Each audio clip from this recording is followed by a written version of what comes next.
সুপ্রভাত সবাইকে। আজকের একটি নতুন ভ্লগে আপনাদের সকলকে স্বাগত। আশা করছি যে আপনারা সকলেই ভালো ও সুস্থ আছেন। এই ভ্লগটি হলো মহালয়ার দিনের। মহালয়ার দিন ভোরে ভোর আমরা রেডি হয়ে বেরিয়ে পড়লাম গঙ্গা ঘাটের উদ্দেশ্যে। প্রত্যেক বছরই আমার বাপি যায় গঙ্গার ঘাটে তর্পণ করতে, আর বাপির সাথে যাই আমিও।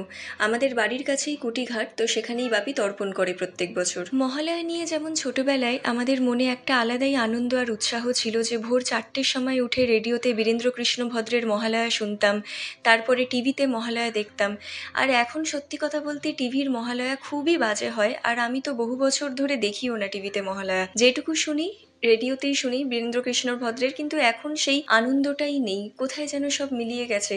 তাও মাঝে মধ্যে যখনই বীরেন্দ্রকৃষ্ণ ভদ্রের মহালয়া শুনি তখনই যেন মনের মধ্যে সেই নস্টালজিক ছোটবেলাকার স্মৃতিগুলো ভেসে ওঠে, আর চোখের এক কোণ দিয়ে যেন আপনা হতেই জল বেরিয়ে যায়। ভিডিওর শুরুতেই বলি যে যারা আমার চ্যানেল সাবস্ক্রাইব করেছেন আর যারা আমার চ্যানেলের রেগুলার ভিউয়ার্স তাদেরকে অসংখ্য ধন্যবাদ, এবং যারা আমার চ্যানেলে নতুন তারা প্লিজ আমার চ্যানেলকে সাবস্ক্রাইব করুন, সাথে লাইক, কমেন্ট অ্যান্ড শেয়ার করুন।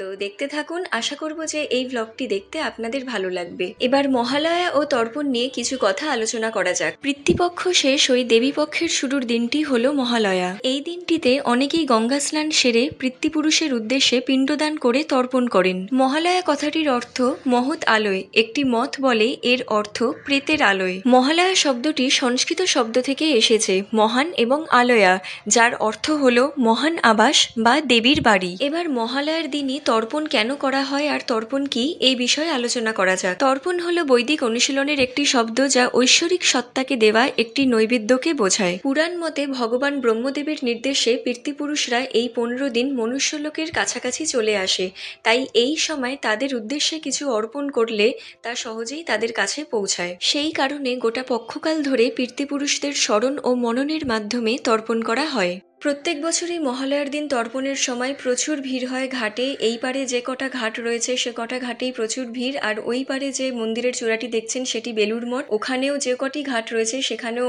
খুবই ভিড়, কারণ সব জায়গায় তর্পণ চলছে। পিতৃপক্ষের শেষ দিন অর্থাৎ অমাবস্যা তিথিতে বা মহালয়ার দিন ভোরবেলা তর্পণ করা হয়, কারণ অমাবস্যা তিথি যে কোনো প্রেত কাজ করার জন্য শুভ বলে মনে করা হয়। তর্পণ কথার আর এক অর্থ হল পিতৃলোকের প্রীতার্থে জলদান। পিণ্ডদানের এই রীতি পূর্বপুরুষদের পুনর্জন্মের চক্র থেকে মুক্ত করে শান্তি ও পরিত্রাণ পেতে সাহায্য করে বলে মনে করা হয়।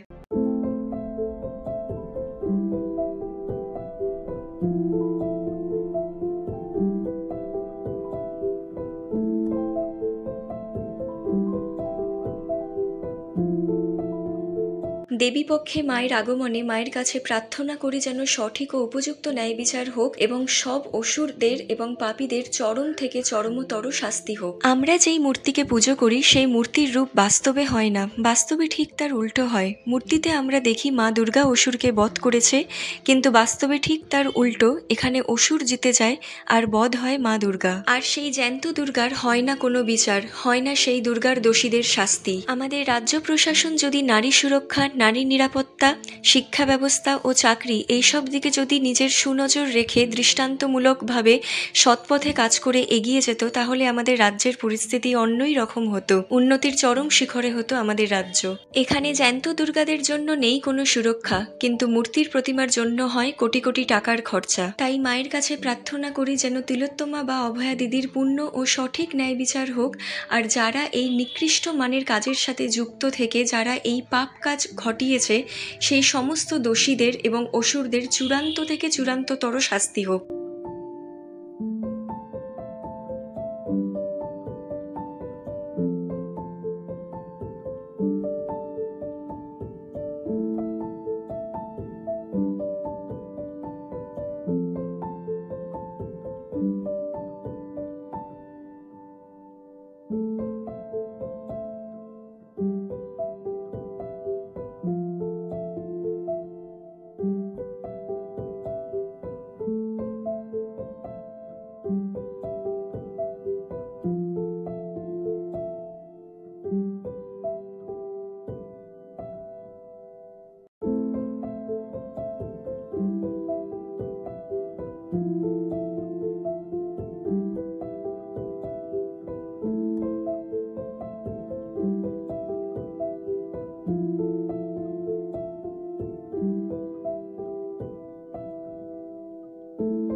যে সমস্ত পুরুষদের পিতামাতা নেই সেই সমস্ত পুরুষেরা প্রতি বছরই গঙ্গার ঘাটে এসে তর্পণ করে এবং তর্পণ করার সময় 3 পূর্বপুরুষদের নাম বলতে হয়। তবে এরকম অনেকেই বলে যে যারা গয়াতে গিয়ে পিণ্ডদান করে আসে সেই সমস্ত পুরুষদের তর্পণ না করলেও চলে।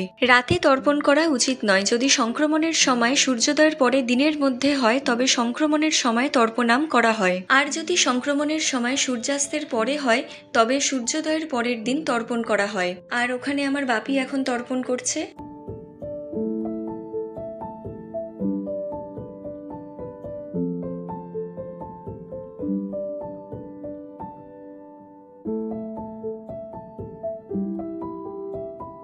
তর্পণ করে গঙ্গা স্নান সেরে বাপি গঙ্গার জল আনলো। তর্পণ করে ঘাট থেকে বেরিয়ে আমরা উল্টো দিকেই গেলাম জয়মিত্র কালীবাড়ি বা কৃপাময়ী কালী মন্দির।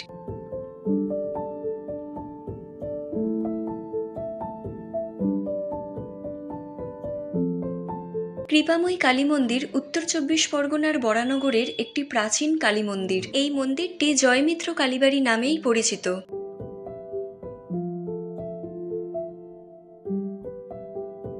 প্রসিদ্ধ জমিদার জয়রাম মিত্র 1848 সালে এই কালী মন্দিরটি প্রতিষ্ঠা করেন। এই মন্দিরটির বৈশিষ্ট্য হল মন্দিরটি সুবিশাল হলেও মন্দিরের পূজারীতি বাহুল্য বর্জিত ও নিষ্ঠাযুক্ত।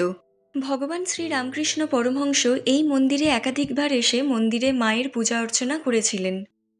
এই মন্দিরের অধিষ্ঠাত্রী দেবী হল দক্ষিণাকালী বা দক্ষিণেশ্বরের মা ভবতারিণী।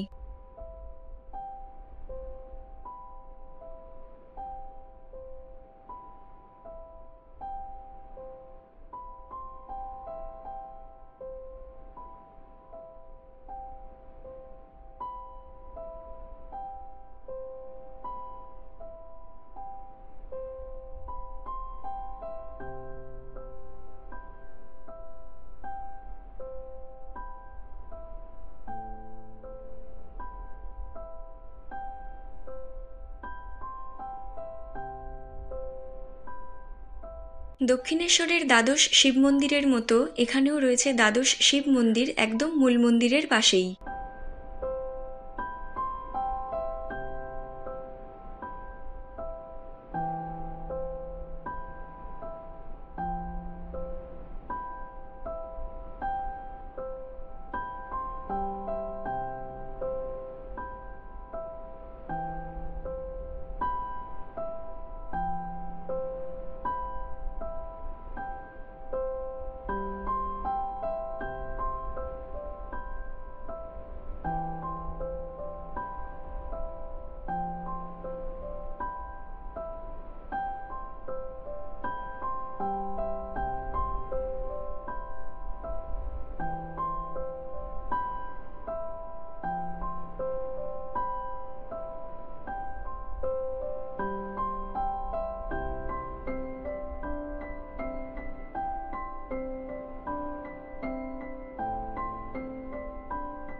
মন্দির দর্শন করে সেখান থেকে বেরিয়ে বাড়ি যাওয়ার সময় পথে আমাদের খুব খিদে পেয়ে গেছিল, তাই রাস্তায় একটা দোকান থেকে সকালের জলখাবার সেরে নিলাম কচুরি আর তরকারি।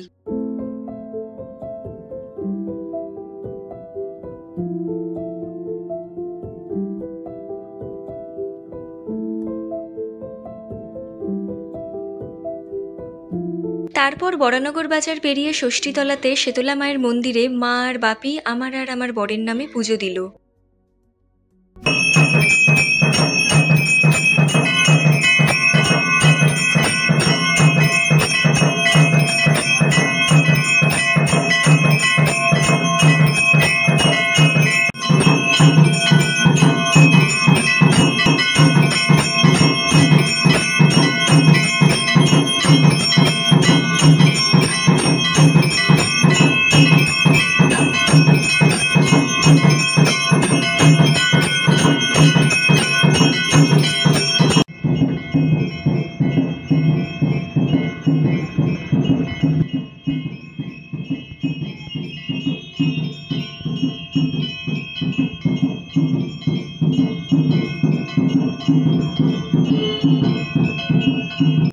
আমরা বাড়িতে এসে গেছি আর আজকে সকাল থেকেই খুব সুন্দর মেঘলা weather. So that's it for today. আজকের মতো ব্লগটি আমি এখানেই ইতি করছি। আশা করছি যে এই ব্লগটি দেখতে আপনাদের ভালো লেগেছে।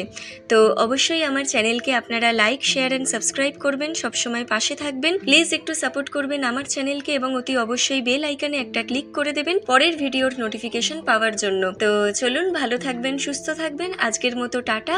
আর ভিডিওটি দেখার জন্য আপনাদের সকলকে অসংখ্য ধন্যবাদ।